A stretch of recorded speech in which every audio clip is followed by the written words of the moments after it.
All right, ladies and gentlemen, it has been a little while since I've done a stream. Hope everyone can hear me okay. You can press the number 1. Let us know that you hear us okay, and that way we'll go with it this morning. It is Sunday. I'm glad that at least what I see so far, about 564 of you so far that I see. I'm glad that you're here. Before I get started, I'm going to talk about a few things before we get into this topic. You know, I got my pen today. Miss Crystal Clean, I think it was said Clean. Earlier you said that it's like I'm waiting 20 minutes. Let me tell you something, my sister. In life, you're going to have to learn patience. I learned that at a very, very early age, patience is a virtue. That way, it don't matter how long I'm waiting on something, I'm very good. So just let you know that. There are 2 more people, Miss BB and Elaine Crusher, say they're from Alabama. Hope you stay with us during the show, because I may have some questions just for you too, since you're from Alabama, because it's going to point to something that we want to talk about this morning. So you say you hear me? Cool. I'm glad you're here. You know, welcome. Last time we talked about, this topic was with the Oprah Winfrey video. And we have, 2 sides of the coin with that. You have people that say you need to vote our ancestors, which is true. We're going to get into our ancestors. And I'm about to, destroy those people today on your ancestors. And you just need to vote because of your ancestors, because I'm going to prove today that our ancestors, when they voted for something. They didn't vote for nothing. Okay, so we're going to talk about that today. We also going to talk about, the right to vote. It's a right. Either you can vote or you cannot vote. It's a right. Now, before we get started with all of that, I'm not telling you to vote. I'm not telling you not to vote. That is your choice. You grown. You get in your car. I'm not putting you in your car. You driving down there. You go and vote. I'm not doing anything. If you sit at your house, I'm not controlling that either. So we want to make sure we get that out there, because, some of people wants to say, oh, you guys got this influence, and you telling people, look, people grown. At least in my opinion, people on this channel have their own minds. They make their own decisions. They don't do everything Phillip say. If they did everything Phillip say, it'd be a different story. But it's not like that. Everybody think for themselves. Now, let's talk about a few things that's going on. That's going to happen. I'm pretty sure if you guys always check the pinned comment on our videos, because I put everything there, anything new, any links, anything and everything right there. So if you've been looking at the pinned comment for the past few days, there's 2 things going to happen December the 1st. First off, let's put it up on the screen. I don't know if I can get to it. There we go. So my book, Passive Aggressive Racism and the System of White Supremacy, will be available December the 1st. You can pre-order that right now on Amazon. Now, you can only pre-order the Kindle version. Now, people are asking me, what about the paperback version? The paperback version will be available December the 1st. Just to let you guys know that. So, in this book, I'm going to talk about white supremacy in every area of our lives. And it's not going to be something that you can't read. It's going to be something you could quickly go through and read. I wanted to write this book for a person that didn't know anything about white supremacy and show them exactly how white supremacy is affecting them in their daily lives. That's the way I wrote this book. I didn't feel that I need to write it for the people that already know what's going on. I wanted to write it for those people. And I wanted to write it in a way that they can go back to it real quick, read it again, read it multiple times, share it with other people. So this is, the purpose of me writing this particular book. Now, the next one that I will write will be for a different crowd, because it's going to be more so how to combat it. But this one, I want to just do an introduction into it. And I want to show in this book how the majority of how white supremacy work is covert. It's not the way Trump is doing it. That's just something that's recent. The majority of way they want to do things and spread white supremacy is on a covert manner. That way, if you look at that book cover, you can't really see it too well on the screen. You have the guy sitting there, but you see there's a Klansman behind him in the silhouette. And that meaning is, racism is always behind the scenes. So I just want to let you guys know that. So make sure to check that out. You can get the link for that, as if you would like to read that. It's open for anybody to read that feels white supremacy is a problem. It's not for one group of people. It's for everybody. So purchase it, even the haters. If you want to buy it too, you can buy it. You know, I understand. You're welcome to read it too, and you're welcome to criticize it. That's fine. If you buy it and do whatever, it's your book. The second thing that we need to talk about is on December the 1st, the exact same day, we will be having our first ever Building Bridges event. Now, it would be between myself and Dr. Moombi. She'll be here in Houston. Now, this event is limited on tickets. So far, 9 people has, bought the VIP. It's only 11 left, but it's a total of 75 tickets that we're selling for this. Now, at this event, the VIP will get you the meet and greet before, and you'll meet and greet with me and Dr. Moombi. And after that, you can go to the event. Now, this event, I always say that I believe in Southern culture, and Southern culture is you have a meeting, you got to feed people.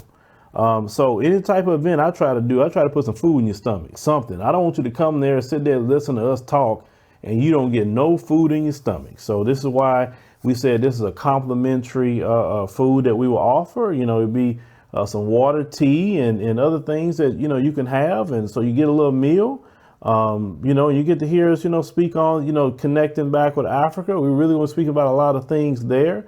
So, we'd like you guys to come out. The link is in always the pinned comment. As of right now, I can't put it in the pinned comment because I'm doing a live stream. But if you go to the previous video, any news stories we've been doing, you can click that, go to Eventbrite, and get your ticket.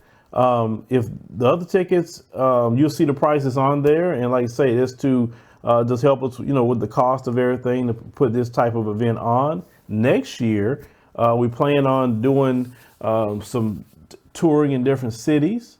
So if you say, man, I can't make it at least to this one, we possibly come to your city. But those of you who are surrounding areas, those of you on Patreon, we've offered a special thing for you, to incentive for you to come out, and just a thank you for being our Patreon members and rocking with us.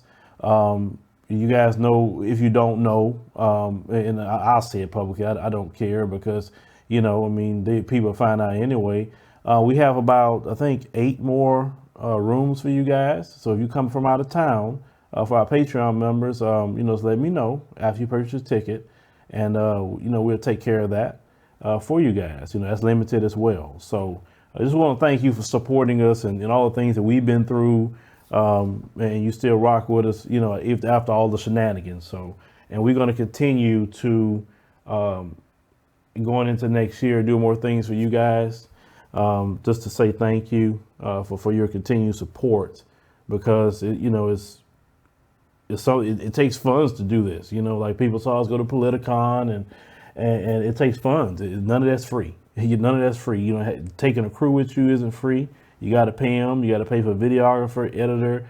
You got to pay for rooms, food. You got to do all that. It costs money. Nobody's giving it up for free. So thank you for their support. Now, let's get into our topic, the Black vote, benign neglect, fear, and the forgotten Black families. Let's talk about that. Let's talk about that because we need to really focus on that. See, a lot of people right now is doing a lot of fear voting, in my opinion. They say, oh, we got to stand against Trump and Trump this and Trump that. But that's an issue for me. There's a lot of people also that's saying, now, wait a minute, I'm not going to sit there and just vote, just wholesale for somebody and I get nothing out of the deal. And so you have those two factions going on, back and forth, back and forth. Then you have people saying you should vote because your ancestors, and your ancestors did fight for that. But we need to get into what's going on, why we got to where we at today.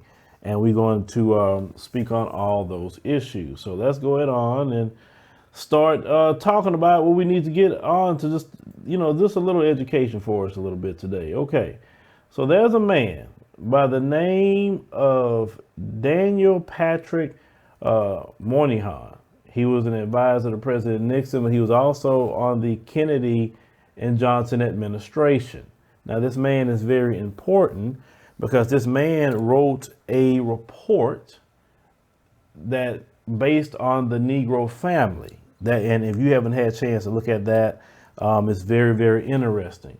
Well, this man right here is the one, after he wrote this particular report, he came up with the benign and neglect policy, and we'll get to that. But we want to go through a little bit about his findings here, okay?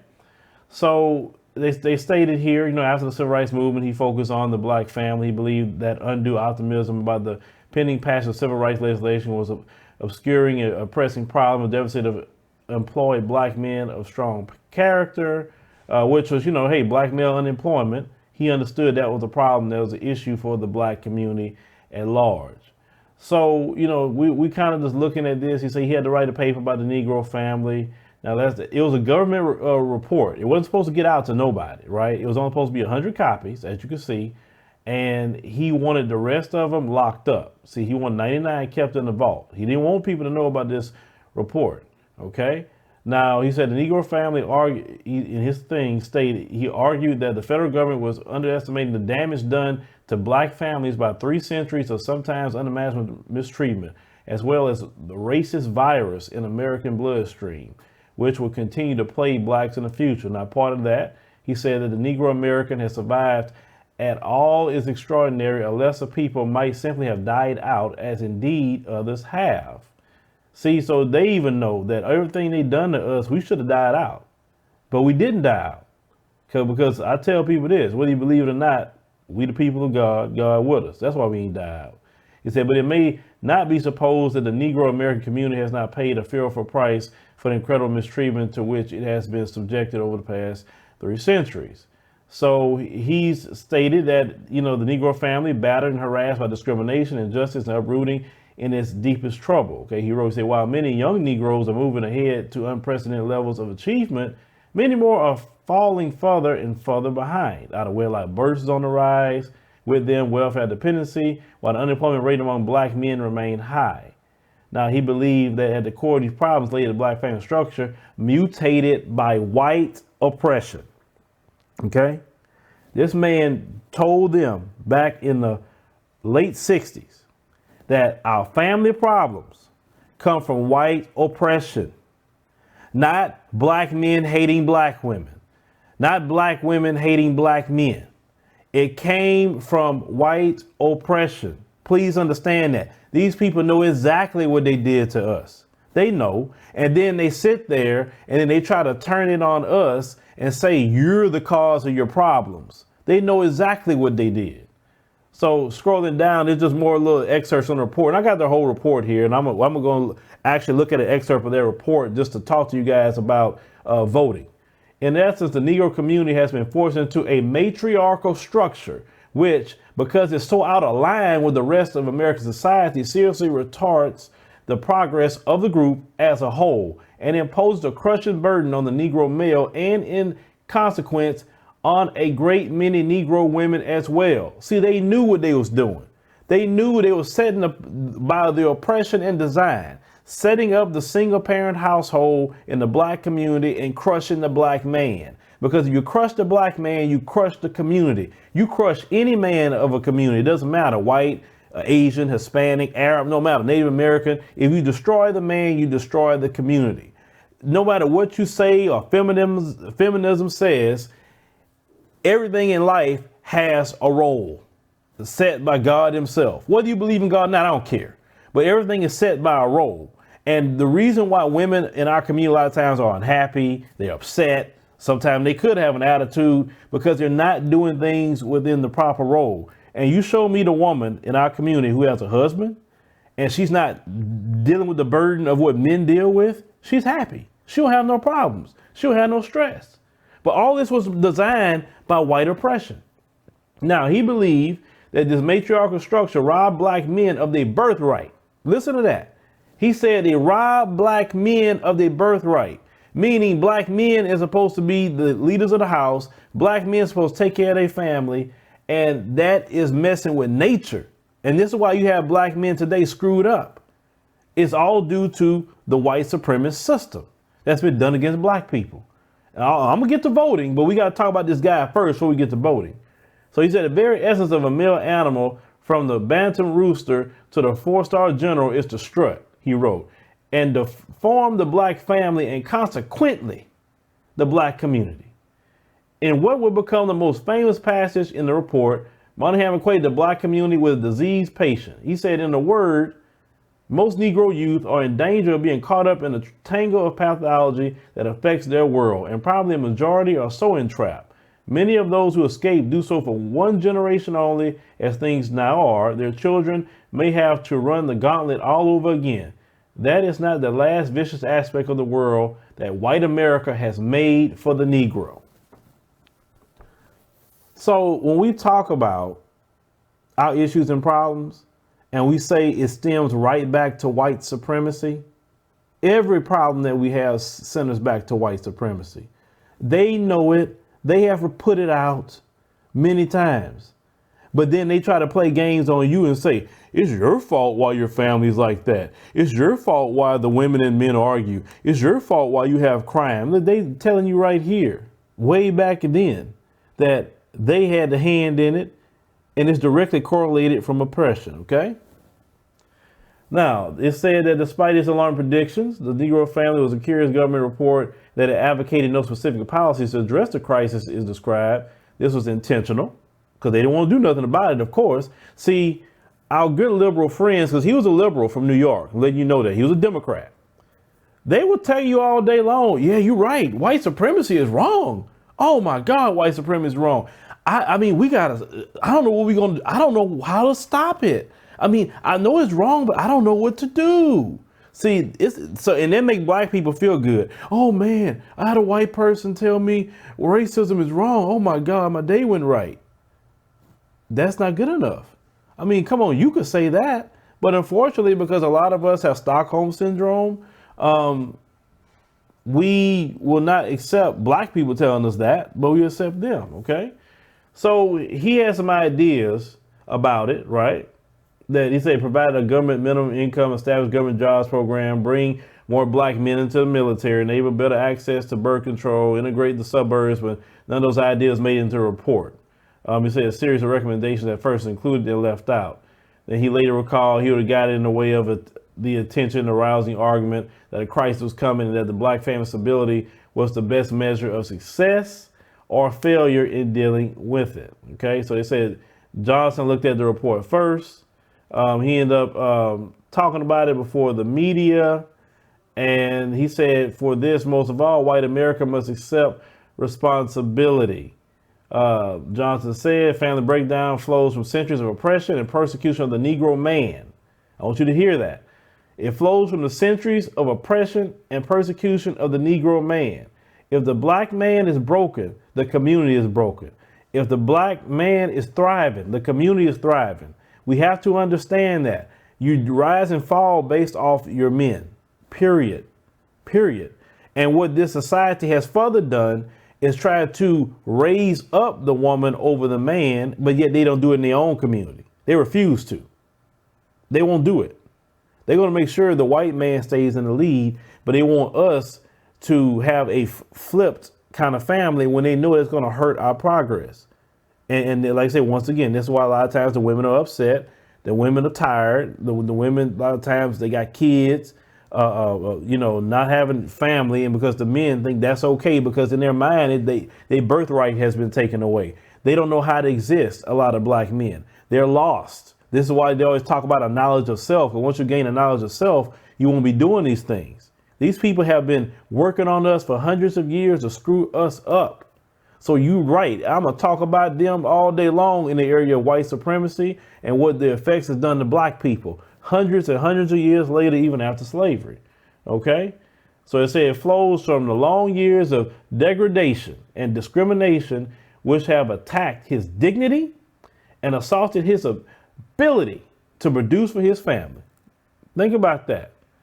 Degraded black men, now discriminated, OK, which has attacked his dignity and assaulted his ability to produce for his family. Let me talk about that a little bit more. If a black man can't protect his family or provide for his family, during the civil rights movement, they had gangs of white supremacists. They would just go run around raping black men. Yeah, black men, that's true.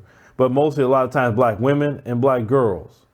And they couldn't go out there on a killing spree, and some of them would go do it, like that movie Time to Kill. But a lot of times they had to put up with it. If they try to do something, the Klan will lynch them because the cops was in the Klan themselves. The black men, when you take a man's ability away to protect, when you take a man's ability away to feed his family, can't get a job, he's not looked at very high by his woman because that's supposed to be his natural order of things. A man's supposed to provide.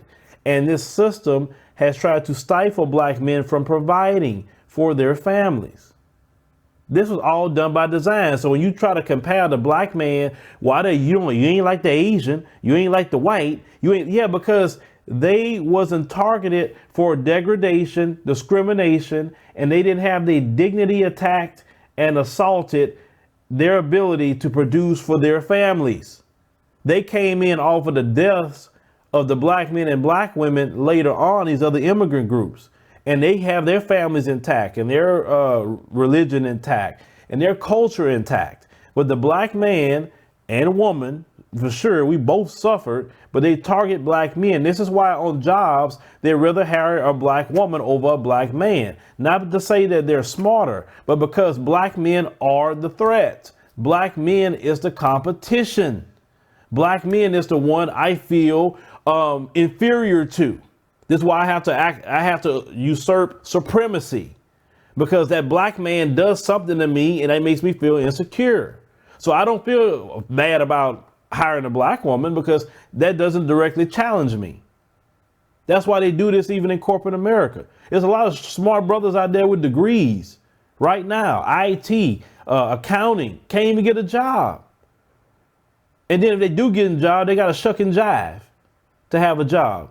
Because these folks are directly in competition with black men every freaking day. They don't care about everybody else. They care about black men.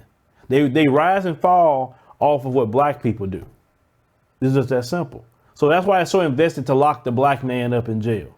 Even more black men are locked up in jail, okay? And yet we got an opioid crisis.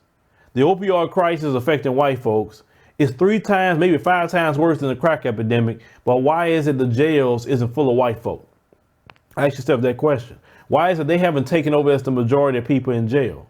It's all due to white supremacy. They're not going to lock their people up, no matter what they do. They can mass kill, they could use drugs, they can do whatever they want to do, and they don't go to jail or they get a slap on the wrist. It's just that simple. Okay? So the black man in this country has been broken, and his woman is broken too. And our kids are broken.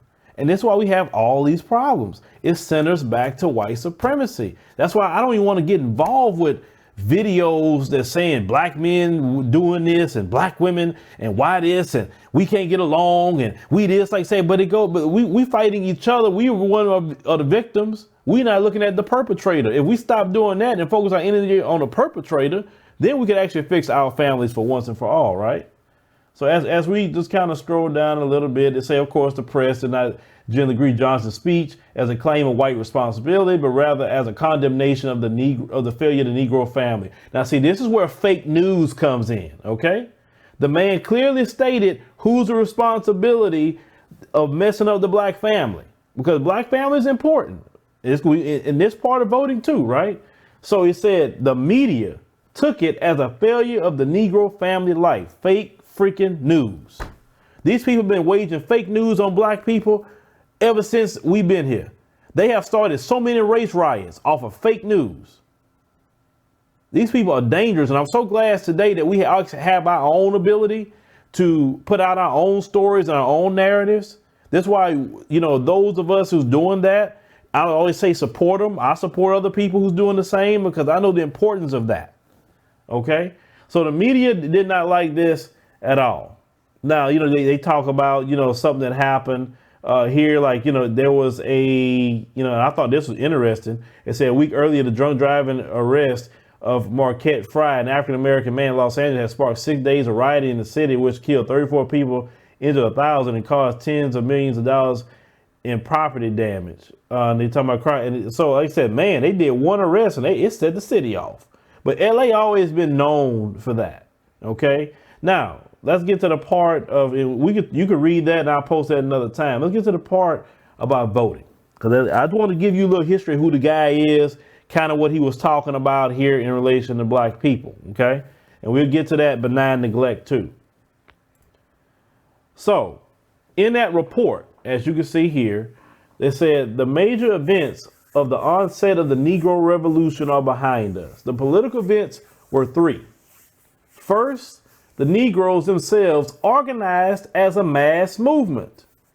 Now, we're talking about our brothers and sisters from the Civil Rights Movement. They organized as a mass movement. They wasn't broken apart. They wasn't saying, I'm Hebrew Israelite, I'm Nation of Islam, I'm 5%er, I'm a Moor, I'm a Christian, I'm a atheist. Look, everybody joined together. Mass movement.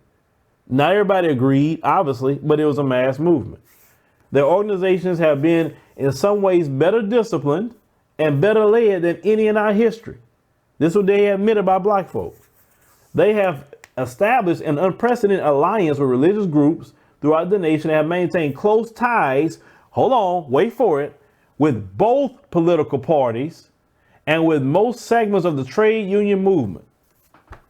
Our brothers and sisters understood something. They understood I can't put all my eggs in one basket like black folks have been doing for the past 60 years now. They understood that I need to see what I can get out of both of them. I can see I can get out of this Democrat. I need to see what I can get out of this Republican. And what they made them do is start a bidding war for them. Today, they don't have no bidding war because the Democrats just expect a 90+% vote out of black folks and don't have to offer nothing. But let me continue this. So second, the Kennedy-Johnson administration committed. Listen now, you get no commitment today. You don't get a one.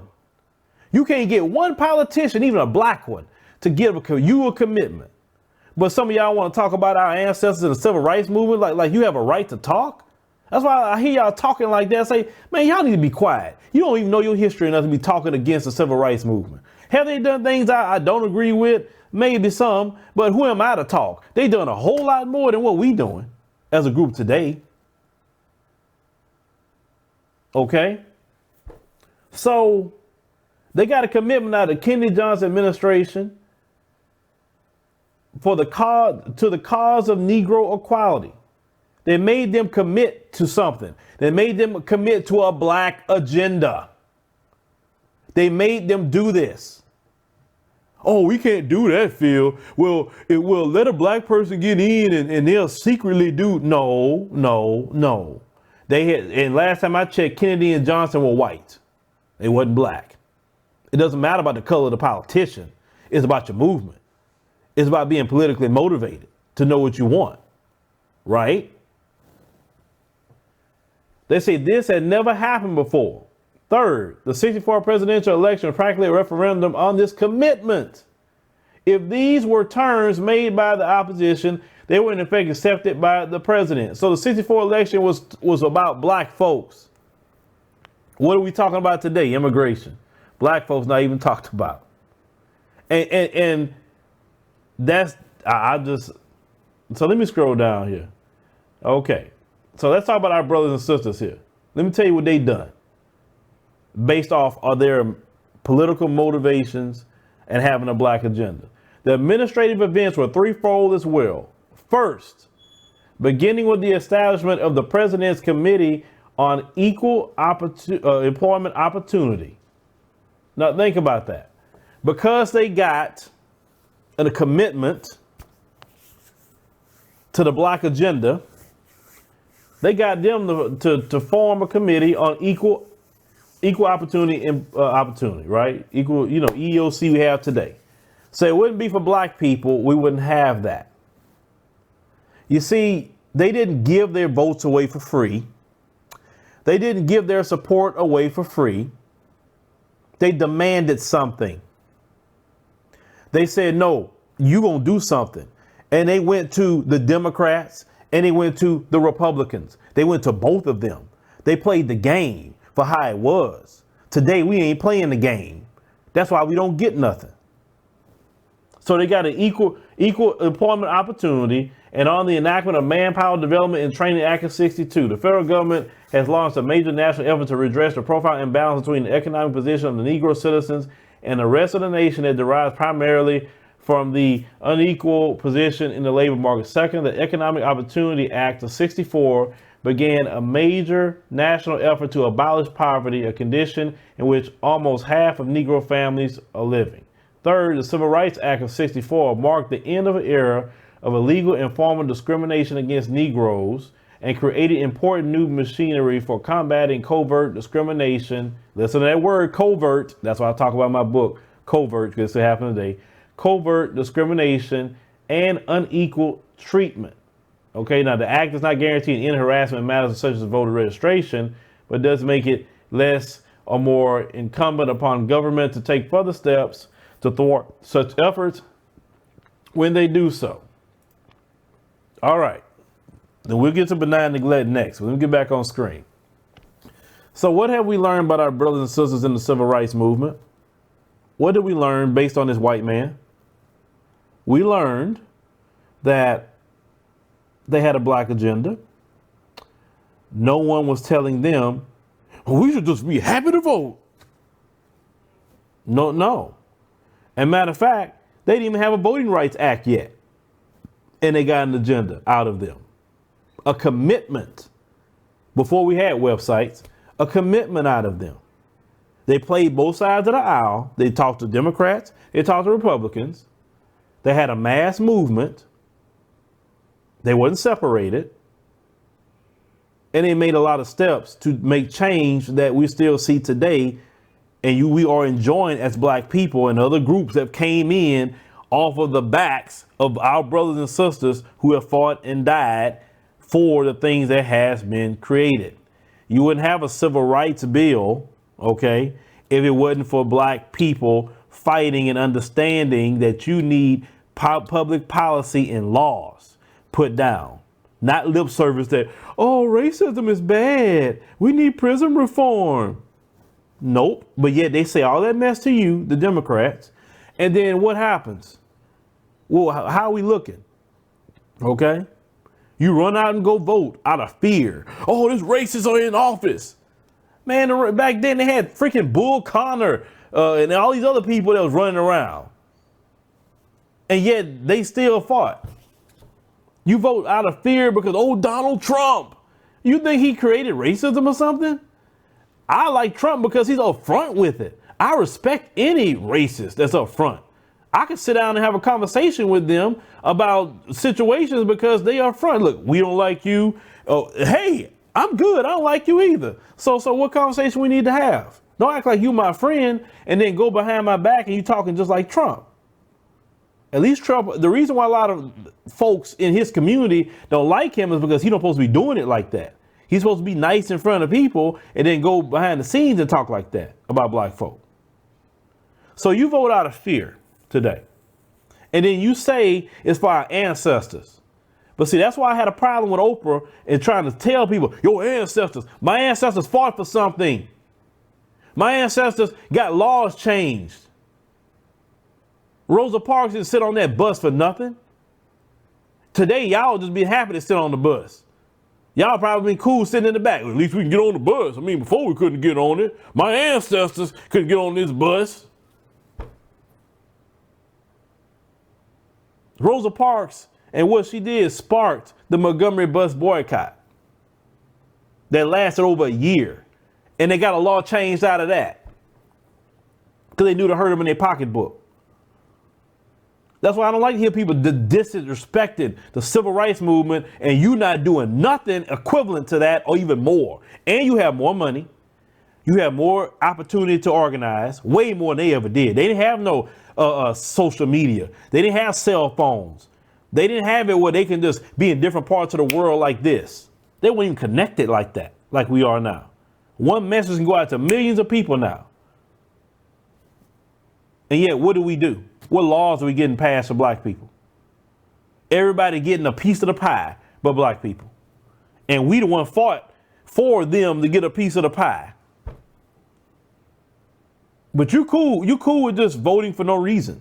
voting and not getting nothing out of the deal because this person's racist. Back then, they were hanging black folks every freaking week, every day. They'll turn the dogs, the water hose. They're really going in at Jim Crow heavy. Why do you think you had the Great Migration come out of the South into Chicago, into LA? Because we were having that foot on our neck every day, and we knew it. Donald Trump's ancestors back in that time period, when they talking about make America great again, is that time period they want to go back to Jim Crow. And we kind of live in Jim Crow light with all that phone calling they doing. If you can't even go to a freaking store or sell water, they calling the police on you. That's Jim Crow all over again. And y'all gonna sit up there and let it come back. People fought and died for that. But you gonna vote, just go vote out of fear. And how dare you say you want anything? Now, there's two people in the comment section. I'm gonna prove my point. Two people, Miss BB and Elaine Crutcher, they both said they was from Alabama. Now, let me ask a question. It's just a question. Y'all help me. Help me. Black folks ran out in record numbers to go vote for Doug Jones. Do you remember that? You know, Doug Jones and Roy Moore. And black, we can't let Roy Jones get in there. We got Doug Jones. Okay, Doug Jones in there. Yes, he has some black people on his staff. I'm going to ask anybody from Alabama that's in this chat room right now. Has the condition of black folks changed in Alabama? Yes or no? That's all I want to ask. Maybe I looked online. I was trying to look online to see maybe Doug Jones done something for black people. And maybe their lives was better now since he's in. But you ran out there and voted for this man. And say you felt like it was your duty and you voted out of fear. You voted out of fear. Come on, let's call it what it is. You voted out of fear. Has your life of people in Alabama is better now? There she go. She say, hell no. Okay. See what I'm talking about? Don't get mad at me. I'm only just doing my job. At the end of the day, you choose to do what you want to do. Okay? Now, let me get to another example. Then we move on to benign and neglect. This is black people. You know, I want you to just close, you know, if you're closing your eyes or whatever, let's paint a picture. So you have a restaurant, right? Pretty nice restaurant. And you go into this restaurant and they sit you down at the table. Then you see a white person come in, a white woman come in. Now, all these people representing groups. That's why I'm using it that way. You see a person, LGBT. You see a Asian person come in. You see a Jewish person come in. You see an Arab. You see a Hispanic person. So everybody's at their table, right? In the same restaurant as you. Okay. So you see the waiter, maybe a waitress, maybe they have about two of them or so just to help out. And they're going to every table asking them about, you know, hey, you know, what you like, you know, you get some water, tea. They serve them their water and tea. You watch that happen. They get the menu. They pick their food. They all eat. Shoot, they even want dessert. They get dessert. Now you hungry too. You starving. You all in the same restaurant, but they still never came to you, right? So everybody eating, everybody belly full. It's time to pay. So they're passing out the tickets, right, to pay. So they give them all their tickets to pay. But then when it's time to come to you, they just pass you a ticket. Now, you didn't eat. You're barely hungry. You didn't even get water.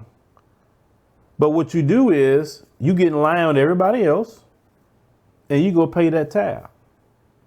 And everybody else left with their belly full and you left hungry. Now, if this happened just normally and you told somebody you did that in the restaurant, first of all, they would ask you, well, why did you give that restaurant your money? They put a $50 check on you. You didn't eat. They didn't give you nothing. Like, was it racial or something? Why they didn't want to serve you? Like, everybody else got to eat but you. Everybody be talking about you that you gave a restaurant money for food you didn't get. right? So in your mind, you thinking I'm just in here just because my ancestors couldn't come in this particular restaurant. So I'm just happy to be here. So then another time it happens again. Same scenario, but you bring, let's say, another brother or sister with you. And they watching the same thing happen. Now they hungry with you. But then they see everything, they see the eating, they just kind of have a look like just peeping everything. And then the same thing happened again, they bring you the bill. And then that brother or sister sitting next to you say, why are you gonna pay that? Well, I have to pay it. I mean, you know, this is what I have to do. They say, we didn't eat. We didn't get no food. We didn't get no water. We sit here and watch all these people eat. Everybody happy and full. We starving. I'm starving. Why are you gonna pay that? Well, you know, hey, at one point in time, we couldn't come in this restaurant. We should be just happy to be able to pay a ticket. I say, man, I'm not about to pay that. You didn't give me nothing. I didn't eat. I didn't get no appetizer, no dessert, no nothing. My mouth dry. I ain't get no water. I'm not paying that crap. What's wrong with you? And then this person steady want to argue with you about they just should be happy to pay the tab. And then like, man, I ain't paying that tab. You pay that crap. And then they get up and they go pay it like, man, I ain't getting around you, man. Like, I don't see what's wrong with you. And they just looking there watching you in line, going to pay that tab. And you pay it. And you sitting there looking, your stomach growling, everybody else leaving happy once again. And this person sitting next to you allowed that to happen to them. And you just dumbfounded. You're like, and then you go tell somebody that story and they be like, what idiot did that? That's what they will say. But that's us as black folk in that scenario. That's us. We'll go to a restaurant and I get served and still pay the tab.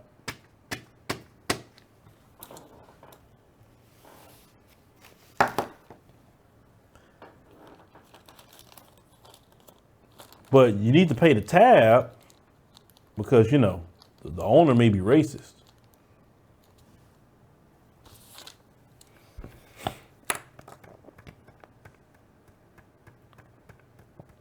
You see what I'm talking about? So all that your ancestor talk, please, please, please, please, please, no. I'm not gonna sit there and allow no one to disrespect them like that.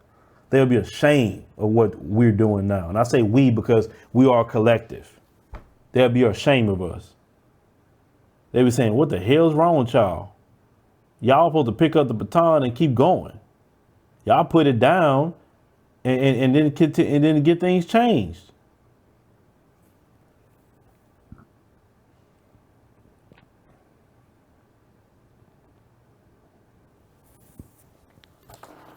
So on top of that, you know, I call it this fake duty that you have to vote and don't get nothing, even though our brothers and sisters in the past, they got something. The same guy that we was talking about here had created a policy to deal with that issue of black folks getting something. Because remember, they don't want you to get nothing. So in the New York Times in 1970, they took a part of that report and he talked about a policy called benign and neglect. The same guy, Democrat. I want to make sure we put that out there. Let's see, you can scroll down here. The part where I need to get to, just give me a second. Yeah. You know, this part of the report is saying Mexican American Puerto Ricans would be useful. Talking about, you know, basically they was already making plans to circumvent black people. Okay. The phrase, now this is from an archive. This came out March the 1st, 1970. It's one of the archives out of the New York Times. So that's why you see some of the spelling is kind of messed up here. But it say the phrase benign and neglect. It say Mr. Moynihan said in a telephone interview came from 1839 report. It's basically something they did out of Britain, basically, right?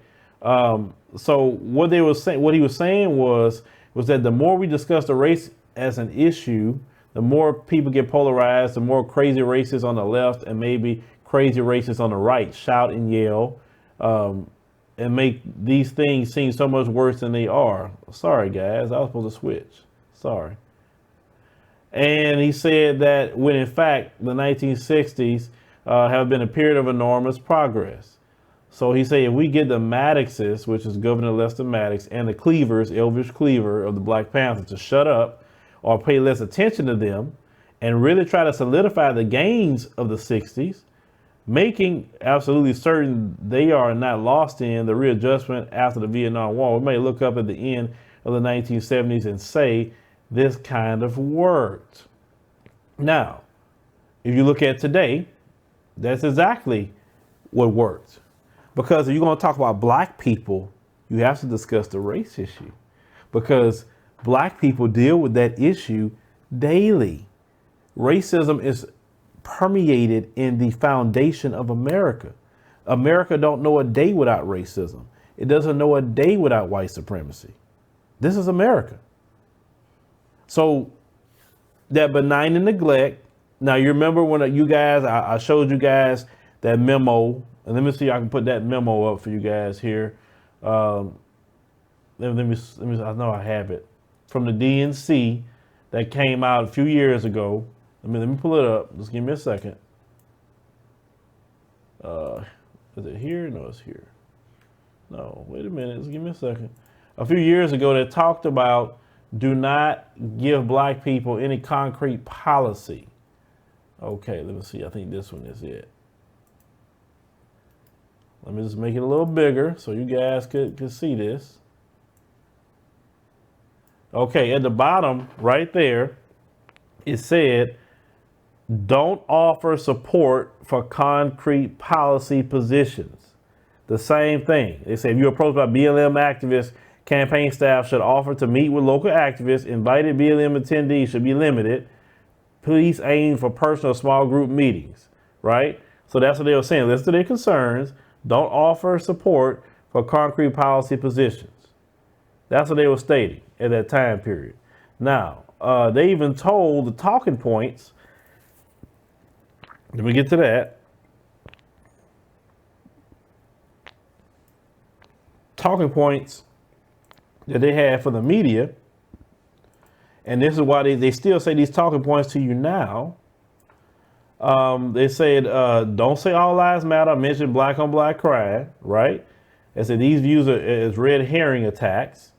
And the response are gone to media scrutiny and only anger BLM activists. This is the worst response. They say what to say to media activists.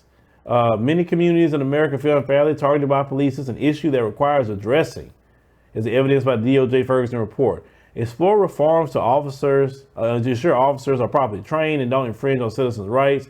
Hold police accountable to their actions when it's clear a case of wrongdoing, which they never do. Rebuild the relationship between police and community. Ensure officers are not in the community when something bad is happening. A history of systemic racism continues to confront the daily lives of African Americans. The country must look for ways to address its legacy and make sure African Americans feel they are treated with fairness and dignity. They had a playbook back in 2016 to not even deal with you. But it goes back to what Daniel Patrick, what's that guy name, last name? Moynihan stated, benign neglect.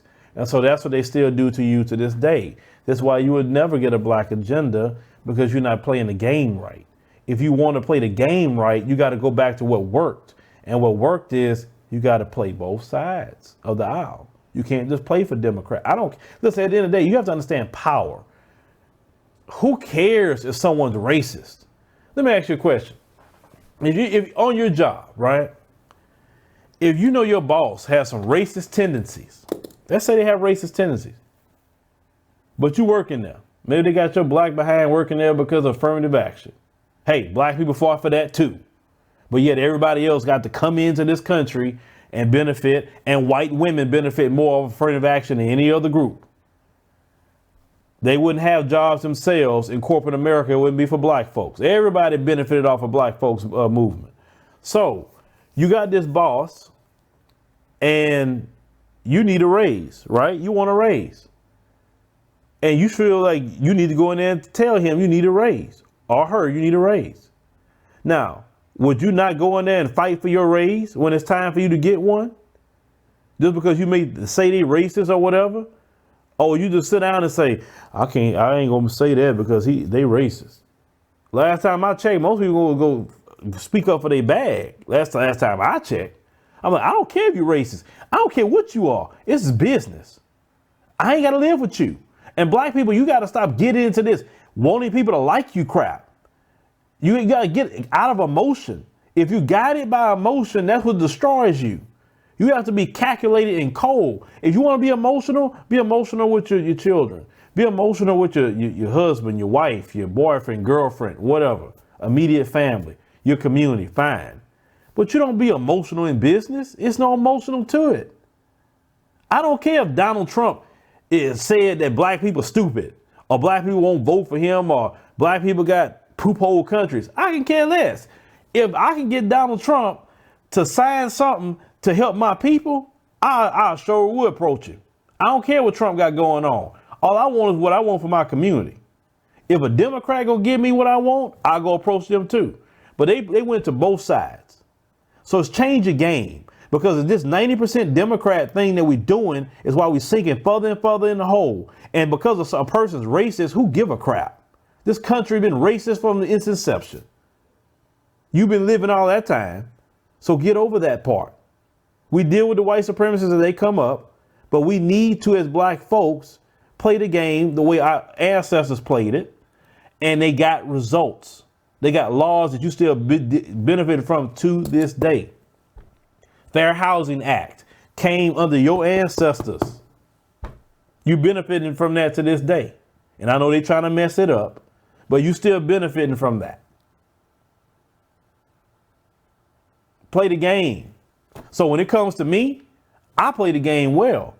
I will talk to Democrat, Independent, Republican. I don't care what you are. And the first thing I approach you is what you gonna do for black people. I don't know if you saw that Politicon video. I was talking to that man that was from California, Hispanic man, and he was saying he was running. And the first thing, go back to that video. Look at the questions I asked him. I said, what are you gonna do for the African American community? I don't want to hear about people of color. I don't care about, that's not me. What are you going to do for the African American community? Why should we get in our cars and go out and vote for you? I need something. I'm not going to be that person sitting in that restaurant getting a ticket while everybody else getting full. Hell no, that ain't me. And if I do go vote for somebody, is a reason. Now, let's talk about something else. Other groups punish politicians for speaking against them or speaking ill of them. And it teaches a politician, I need to watch my mouth or I'm going to get voted out. Now let's talk about this Texas race right now. Beto O'Rourke and Ted Cruz. Ted Cruz, I'd have never voted for that guy. And I ain't going to vote for him. Beto O'Rourke, he is on a Democratic platform. Okay? I heard the things he said. He seems like a decent guy. He don't seem like a bad guy. You always see him out somewhere in Texas actually meeting with the people a lot more than you ever seen Ted Cruz. I would say that much. But when Ted Cruz made that statement about Botham Jean, and when he said that when the news reporter telling him that Beto O'Rourke said the cops had been fired, he was like shaking his head like no, and shouldn't rush to judgment, and he found himself murdered. I say, okay, in my opinion, for black people, he needs to pay for that. And how he pays for that is voting against him. That's how he pays for that. And I had a black person say, Phil, but if you vote for Beto O'Rourke, that's voting for abortion and illegal immigration. First of all, have you been in the U.S. government class? Have you? That man goes to the Senate and he only has one vote. He's not the president. That's first and foremost. Number two, let's talk about abortion. Yes, the Democrats support abortion. We all know that's genocide. We said that. But at the same time, we got to take responsibility too. Because I ain't seen no white man dragging no one into an abortion clinic and forcing them to do it. We got to take responsibility on that. Men and women. The men that has pressured women in our community to do this because you don't want to pay child support. You don't want a child. You pressuring her to go do it because not every woman go to the abortion clinic just because she want to. A lot of times you have men pressure them. And then some women get on that, well, I don't want no kid right now. I ain't got no money. Because we know the majority of abortions that happen in this country is through, I can't have a kid right now. It's not rape, incest, or medical emergency. I saw a figure that stated a little bit, I think 259,000 black children were aborted, I think either in 2017 or 2016. With on average 711 black children a day, on average. If the cops was killing 711 black people in one day, we'll lose our minds. Cops kill Alton Sterling, Philando Castile back to back, and then we lost our minds. So imagine 711 black people being killed today by cops. We'll say the cops are trying to mass genocide us, but we don't talk about that. And that's why I said before, it's going to take the black woman to lead that fight. I understand staying in my place because it's going to come a certain way from a man. I beg, whatever black woman about to lead that fight, I'm your man. I'm going to follow you and cheer you on if you're going to take on that fight. So let's have some personal responsibility too. But Beto O'Rourke, I'm not expecting him to fix the black community. That's not what I'll even vote for him for. I'll vote for him to teach Ted Cruz, you don't talk about the black community like that. If you got that opinion, you better keep your mouth shut. You don't sit up and say you found yourself murdered. How you find yourself murdered? You sitting in your house, your apartment that you worked for, and this female cop coming in and kill you and you find yourself murdered? Why would you want that guy to have any kind of power? I'm talking about the black folks. That's the only reason why I'm going to carry myself and vote against him, because of that statement. If he didn't make that statement, I'm like, I ain't worrying with it. But because he made that statement, yes, I'm going to vote against Ted Cruz. I said that. You don't talk about a slain black man, he found himself murdered. What kind of crap is that? White folks wouldn't let you say that about them. Jews wouldn't let you say that about them. LGBT wouldn't let you say that about them. Asians, no other group would let you talk that way about them, and it's not a consequence. We have to start enacting political consequences for people that talk greasy about us. So what I suggest, and this is not an endorsement of the man, this is a saying that you don't talk about our people like that, and we hear it. See, that's why people don't respect black people. When they can talk any kind of way about you and there's no consequence, that's why they don't respect you. You know why they respect the Jews? Because the Jews make consequences for people that talk crap about them. White people make consequences for people that talk crap about them. They go vote them out. That's what they do. Say, oh, you want to talk about us? We got something for you. Well, we got to act the same way. Our ancestors demand that we act the same way. So I know some of y'all are real extreme with the voting situation. Me, I believe voting should be in our interest. And any candidate that's going to get my vote should be. But if I catch a candidate doing that, you know. And I think I heard, I need to correct something. I heard that name me one Democratic city that runs well. Well, Houston actually is a Democrat city. So that it's not about that. It's about your policies that you put in. So I don't know why they always say that. But yeah, that's just kind of like my spiel on this. I always want to try to give you some sort of knowledge that we could share, education, and I'll put the links to what I was looking at when I'm done. You know, if you haven't had a chance, hold on, let's see what this is about.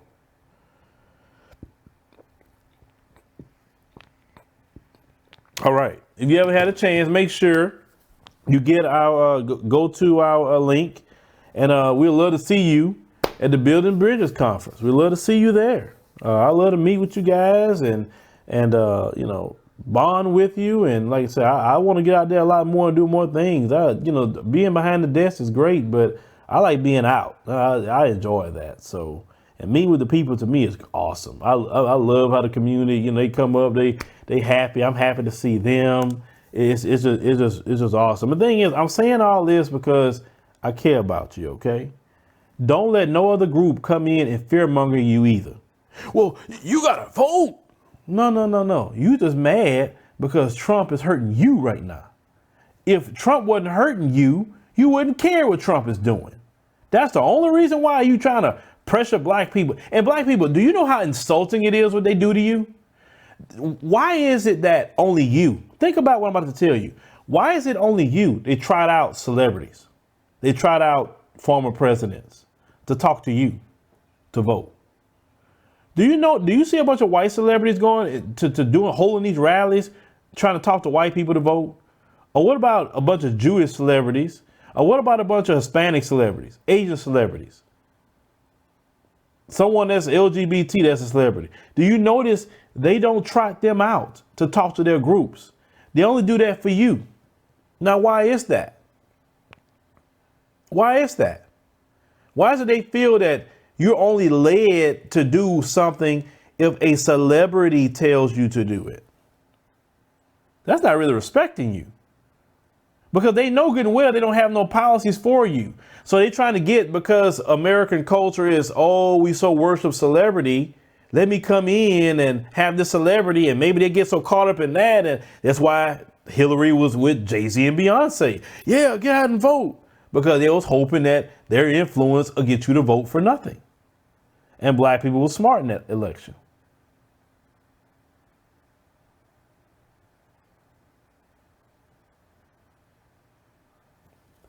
I'm just saying, like I said, I'm just a messenger ant. That's it. I'm not, no more than that. Okay, one person, I don't know why they mentioned Eva Longoria. I don't know why, but that's one person. That's not the norm. That is not the norm. Always see what your candidates are proposing. Always, number one.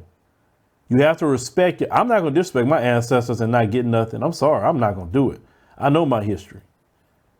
And like I told y'all, the only reason I'm going to go vote against Ted Cruz is because of his mouth.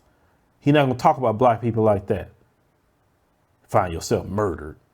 And two lives was ruined that day. 2 lives wasn't ruined. One life was taken away. That female still got her life. She out on bail. What are you talking about? 2 lives are ruined. No.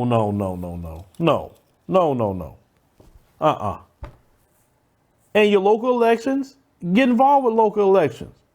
That affects you more than anyway. Your mayor, your city council, your sheriff, your DA, your judges. You could directly vote them in and vote them out. And some of you, maybe you politically astute, why don't you run?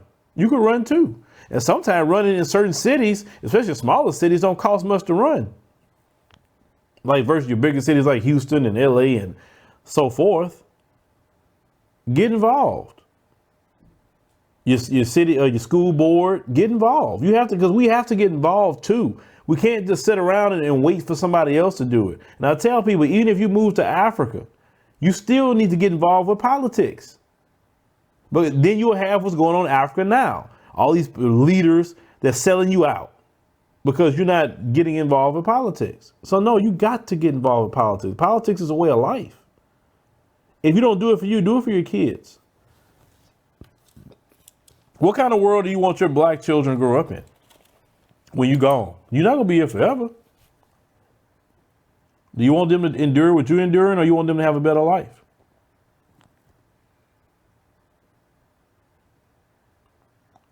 Tony Bones said, we are the only group of people who don't hold others accountable. We jump on the bandwagon and other puppeteer control, trying to get from underneath that type of control.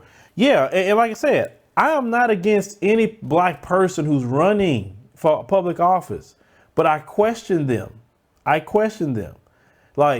I said, I went to Andrew Gillum's page. I didn't see nothing for black people, but the biggest day through a red flag was Israel. You're running for governor of Florida. Why do you got Israel anywhere in that? That lets me know they funding you. That's what lets me know. You ain't mentioning black people. No. Well, we're helping the black community. Criminal justice reform. That's insulting. The majority of black people aren't in jail. And then when you talk about criminal justice reform, you're not even mentioning getting these judges for sentencing white suspects to less time than black ones. You're not talking about dealing with that. You're not talking about private prisons. You're not talking about ending that slavery clause in the 13th Amendment that say you can be a slave in jail. I mean, if you're going to talk about criminal justice reform, we could talk about it. You're not talking about how you go punish cops for extrajudicial killings of American citizens.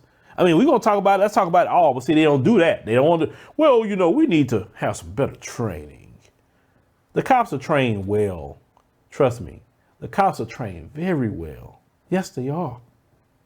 The cops are trained that when a white male go and do up a shooting, he can shoot how many he wants. And he gets to surrender alive. But a black person, they get pulled over and they flinch. They get 17 bullets. Why is it the cops so restrained with a white person, but he quick to unload on that black person, quick to beat them up, choke them out? I've seen videos of white males cussing, fussing, fighting with cops, and they patient with them. I'll shoot them maybe a few times, not much. So they train well. You remember that cop that came on from New York Police Department? Say they were made to target black males 14 to 25. They didn't say they had to target everybody, just black males. So when Andrew Gillum and people like that are gonna start telling me how they're gonna end that, hey man, I'm for you. I tell you, and I put it on record. Any politician that has a black agenda, I'm your man. I'll promote you. I'll be behind you. I'll use my little small corner and talk about you. Yes, I will. I will gladly do that. But if you don't have an agenda, I may talk about that too. Stacey Abrams, I don't know the sister. She may be a nice person. I don't know. I'll never speak ill of that sister. But she don't have an agenda either. Then she don't want to disclose who her donors are. That's quite interesting. I guess if Trump don't got to show his tax returns, I guess she said, I ain't got to show my donors either. But the people who fund you is the people you are working for at the end of the day. Like I say, to me, Andrew Gillum looks like Obama 2.0, literally. I didn't notice it until Obama was standing next to him and the way they was talking and moving. I said, wow, this guy's like Obama 2.0. I wouldn't be surprised if he wins Florida. It wouldn't shock me if he run for president. It wouldn't shock me. If he wins Florida, I can see that guy running for president.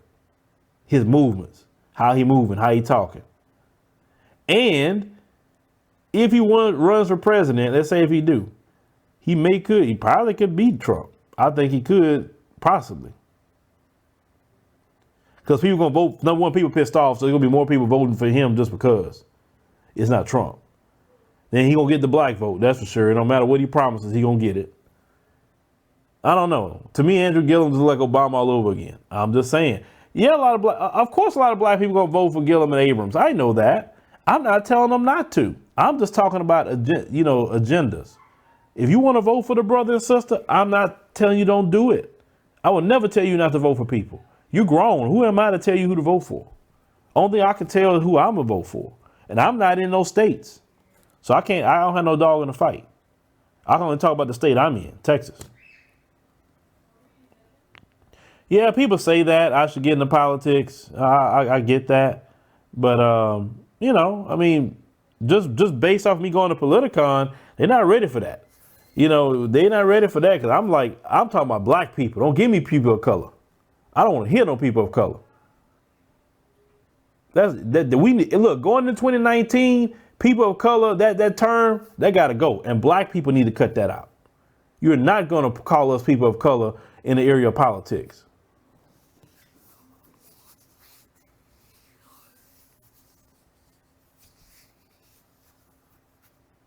No, building bridges, no, is not religion based at all. No, I have my personal beliefs. I believe in the scriptures and everything, and I try to live my life according to it. But no, this is about building bridges, about unification of the continent, and we got to have that. You see what's going on over there. They really need unification because, like I said, there's a lot of things we can get into over there too, and we got to talk about that. We got to talk about that. I'm definitely, we're supposed to be doing something next year, on the continent. And I'm going to talk to them like I'm talking here. You let all these people come in here, run your country. And one person told me, you sounded like Trump talking about Africa. Whatever is a good idea. How come Africa can't stand up for itself? How come Africa's resources can't be for Africans? Why not? Everybody else protect their country. Why can't they protect theirs?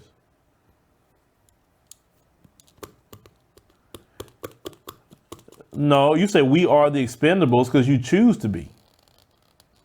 You choose to be. By laying down, by voting and not getting nothing out of it, not holding elected officials accountable. And then people, that had wrote me about Sister Shirley. Now, Sister Shirley, she is conservative. She was a delegate for Trump. And y'all heard the video she was talking about, right? Y'all were cheering Sister Shirley on, but she's a delegate for Trump. I don't care about black conservatives as long as they talking about fixing black people. And that's something I can agree to. I don't care. I don't care if you're libertarian. I don't care what you are politically. If you want to fix black people, and you know what? I actually met a few black folks at that Politicon that walk around that Make America Great Again hat. And if you look at that hat, you get pissed off. And automatically, because a lot of us, we just train with this mindset, oh, that's a coon. I say, oh, no, I got to find out why you wearing that hat. I got to find out. Either you are that, what you said, or something else to this. And, I talked to quite a few of them. And I was quite shocked. I learned a lot that weekend at Politicon about black folks that's in that. And some of them, the majority of them just pissed off at the Democratic Party. They're pissed off we ain't got nothing. So it's kind of like their version of rebellion against the Democratic Party. But at the same time, they still know they're black. Now, you got some idiots that just like say, massa, and, some of them are doing that. I can't deal with them. But the ones that's kind of wearing it, but in the middle, nah, I would never wear that dumb hat. I don't support no Trump. I've said that many times. But if Trump want to give something to black people, I would say, hey, all right, cool.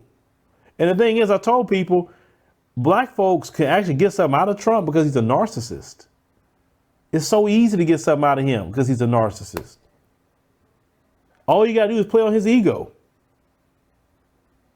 Tell him what you want. And you could do like he do, throw Obama name in it. Well, we would love to get this through. Barack Obama didn't do this, but I think, President Trump, I really think you're the man that can do this for the African-American community. I say, you know what? And they probably will come out and vote for you, probably 90%, if you just, do this for African-Americans, because I know you're different. You play on that. You play the game. That man a narcissist. He'll love to sign and say, yes, I help the African-American community. Obama wouldn't have did this for y'all. Play the game. I'm telling you, play the game.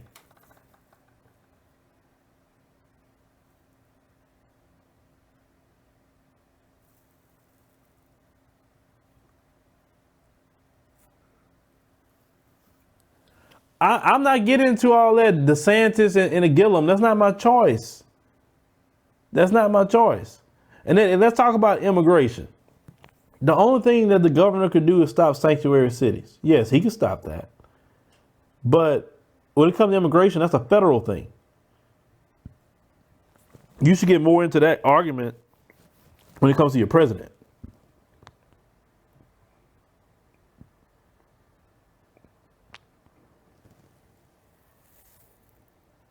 Look, I agree with sanctuary cities. No, I don't. Because we as black people don't have a sanctuary city for nothing. Give me a city we can go to that we don't have police brutality, we don't have racism, we don't deal with discrimination. Give me that city. Cause I don't know where it's at. And like I said, I understand, listen, I have a heart like everybody else. I don't want to see no human being suffering. I don't. It breaks my heart to see human beings suffer. But at the end of the day, we all can't pay for it. What about my tax dollars that go to my kids or whatever is going to happen? That's not, my thing is when it comes to some of that, people are cool with that until like, okay, if you could, somebody say, oh, well, we got to let everybody in. Well, open your house door and let me and everybody else that's come in your house and just stay there. Let's see how long we get to stay without your permission. You be trying to pull you out your pistol and get us out of there. Now, my wife had a great suggestion. She's about that immigration. She said that, you know what? The only way you're going to stop them is that you got to cut off the welfare, the food stamps, all the programs. She said because they know in those countries that if you come to America, you get everything for free. So that's why they're coming. She said when you cut them programs off, then they're going to stop coming. Because there'll be no because in their countries they don't get programs like that. So in America, you get high off the hog here, off the back of taxpayers and small business owners and people who, your everyday, person who work, they're paying those taxes. And is it fair to those people? Is it fair? And that's not a Democrat or Republican thing. We talking about the black community. Many black people pay taxes to the IRS every year, including myself. And do you want your tax dollars to be ate up and people that's coming in is not even contributing to the system yet? Then the thing is, people coming now, they kind of coming in more so from Central America, because that's where they're coming from now. They're coming in from Central America. They're going to go to the low-income black communities. Is where they're going to go, because white folks not going to let them in until they kind of come up. Then they're getting the white communities, and it's causing beefs and problems in certain areas. Not like California. Like I say, California is oh my God. I feel for my brothers and sisters in California. I seen it what y'all dealing with over there, and oh Lord, them people wrong for what they did to that state. Like I said, we talk about black people here, and what affects us, so that's what we need to do. But ladies and gentlemen, we should create our own political parties as much as we should create our own schools. We talk about racism, but we send our kids to be educated in public school system when the majority of the teachers are white female. And I'm not saying all of the white females are racist or nothing. I'm not saying that, but there's still inherent bias against black people naturally. There's been I posted a study about that from Harvard not too long ago. You don't have to be a freaking Klansman to have inherent bias.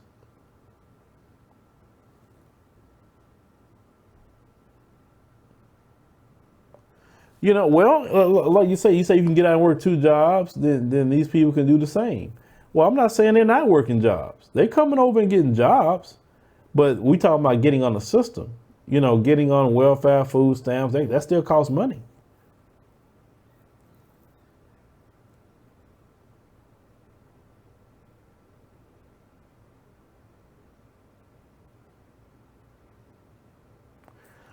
Well, you're right. We need our own schools, but why aren't we putting them together? I know some people right now who got a great school. I said if I had the money, I would take them all over the country and say, hey, set schools up. We need it. I couldn't be a billionaire because school wouldn't be an issue for us at that point if I was a billionaire. See, the wrong people got money. Because I was a billionaire, education in our community would be a problem. I understand it's power in the knowledge. I understand that. And that's why they have dumbed down the public school system even more. Because people who aren't educated are easily controlled. You say, do I support welfare as a lifestyle? No. I don't support it as a lifestyle. I support it only if you were working and you lost your job and you was putting into the system, then I support you getting it because you was actually paying taxes to support that system. I don't support someone laying around all day and just getting welfare. I don't support someone just spitting out kids and it's just extending their welfare or trying to game the system and have more kids to get more food stamps, while the rest of us have to go out there and go to jobs we don't like, go to work tired, feet hurt, dealing with bosses we don't maybe not agree with and everything, but then you get to lay around all day and suck up the air. And I'm not talking about just black folks on that either. I'm talking about everybody. White folks lead the country in those benefits. So I don't want them white supremacists say, yeah, the blacks. No, y'all lead the country in that. All benefits. Trust me. If those programs benefited black people and that's it, it'd have been gone a long time ago.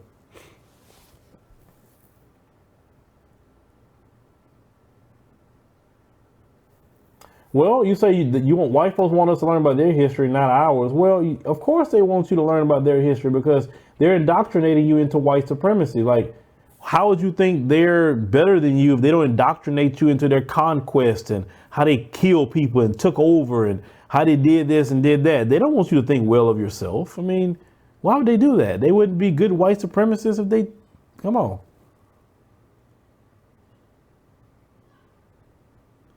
You say, do I think young black males should join the military? It depends. I do. Me personally, I say no. But if you want to use it to get something out of it, like a business transaction, but I really don't support it because they always harming brown and black people. They are. So I'm like, they never start a war with anyone that's white. They always start wars with black people or some brown people or something. You say we need our own nation. Well, I mean, you know, there's a lot of African nations over there in Africa. It's already started. That's why, like I told you, I'm making the connection to the continent. I'm not going to just deal with this issue. I'm not going to be left out. Everybody else getting in Africa and doing everything they want to do. I'm not about to be left out. Forget that. We need to join with our brothers and sisters. We need to have that, you know, there's 1 billion people over there. You know how many, that's so many people, man. We don't have 1 billion people here. 1 billion black folk is on the continent. Why can't we connect there? If you got a business, connect with Africa. That's 1 billion people you opened yourself up to. You got to be a global person. I've learned that. You got to participate in the global economy, not just an economy here in America. Some of your best customers could be in a different country. We got to do that. But guys, like I said, I'm looking at the time. I don't want to keep you guys too long. You know, I know your time is precious. Your time is precious. But make sure, once again, I'll put it up there because I want to see you guys. Go to the building bridges. Like I said, we're going to have it at the Hotel Derrick, Houston, Texas. Some people ask me, what about the Shrine? Why you didn't have it at the Shrine? Well, they didn't answer within a certain time period. You know, I don't know. Maybe they had some other business going on, so we had to do it there. But that's fine. YouTube did their event there last time I went, so it's nice. So, like I say, and you guys, like I say, want to meet Dr. Moonby? This is your chance. Should be right here where you can meet her. And like I said, I think it's gonna be great. I think it's gonna be great. Like I said, we're gonna have, you know, some good people there as well. I can't wait to meet you guys. You know, I love doing that. Like I say, December the 1st, starting at 2 p.m. So get your tickets. Like I say, get your tickets, because once they're gone, they're gone. You know, I don't want you to miss out. So ladies and gentlemen, like I said, thank you for taking the time out, joining us today. We had some good conversation, education, right? Everything, like I say, is said out of love. No one's going to care about us but us. Remember that. And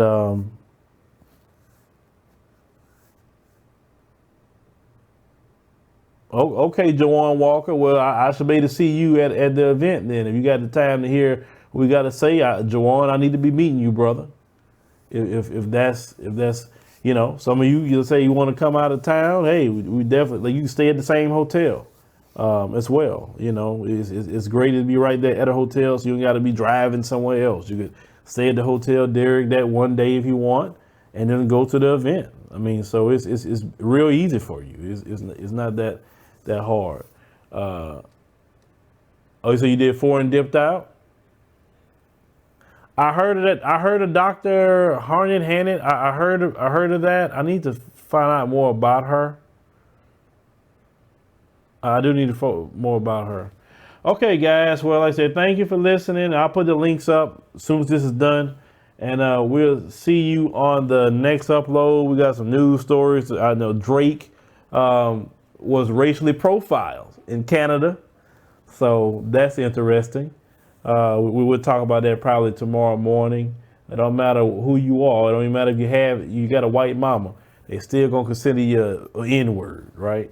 But we'll talk about that tomorrow. But thanks for listening, and have a great day. We'll put up we have another upload here later on today with a sister that's actually was running for Congress. She's a black conservative, so that interview was very interesting. But